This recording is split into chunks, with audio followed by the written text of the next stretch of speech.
ஒரு ஞாயிற்றுக்கிழமை பொழுது அவங்க அப்பா வந்து பாத்தீங்கன்னா சேர்ல உட்காந்து நியூஸ் பேப்பர் வந்து படிச்சுட்டு இருக்காரு.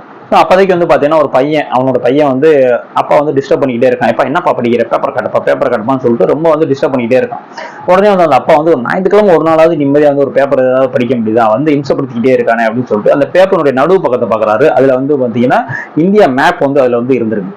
அடுத்த பக்கத்துல பாத்தீங்கன்னா உலக மேப் வந்து இந்த சைடு இருந்திருக்கு. சோ இவர் வந்து என்ன பண்ணிருக்காரு அப்படின்னு வந்து பாத்தீங்கன்னா அந்த உலக மேப்பை வந்து நல்லா ஒரு 4-5 வந்து கிழிச்சு அந்த பையன் கையில வந்து கொடுத்துட்டு, போய் வந்து இந்த மேப்பை வந்து கரெக்டா வந்து ஒண்ணு சேர்த்து வந்து கொண்டு வா அப்படின்ற மாதிரி வந்து கையில கொடுத்துட்டாரு. ஏன்னா அப்பதான் வந்து அவன் டிஸ்டர்ப் பண்ணாம இருப்பான் அப்படின்னு சொல்லிட்டு. உடனே அந்த பையனும் போய் அந்த மேப் எல்லாம் பாக்குறான். எல்லாமே வந்து தனித்தனியா பிஞ்சு கிடக்கு. இது எப்படி ஒண்ணு சேர்க்கறது அப்படின்னு நினைக்கிறான். ஆனா அந்த மேப்புக்கு பின்னால வந்து பாத்தீங்கன்னா ஒரு மனிதனுடைய உருவம் வந்து இருந்திருக்கு. சோ இந்த பையன் என்ன பண்ணிருக்கான்னா அந்த மனிதனுடைய உருவத்தை வந்து ஒண்ணு சேர்த்திருக்கான். கைதான் இந்த இடத்துல கண்ணு, இந்த இடத்துல காது, மூக்குன்னு சொல்லிட்டு உருவத்தை வந்து ஒண்ணு சேர்த்திருக்கான்.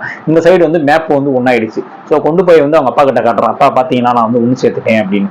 அவங்க அப்பா வந்து ஆச்சரியமா கேட்கிறாரு, எப்படிப்பா இது வந்து நீ வந்து இது பண்ண அப்படின்னு, எப்படி கரெக்டா வந்து இந்த மேப் வந்து இது பண்ண அப்படின்னு கேட்கிறாரு. அப்ப வந்து அவன் சொல்றான், பின்னாடி இருக்க மனிதன் இருக்கான்ல, சோ அவனை வந்து நான் வந்து கரெக்ட் பண்ணேன், இந்த மொத்த உலகமே வந்து கரெக்ட் ஆயிடுச்சு அப்படின்ற மாதிரி வந்து ஒரு பதில சொல்லியிருக்கான்.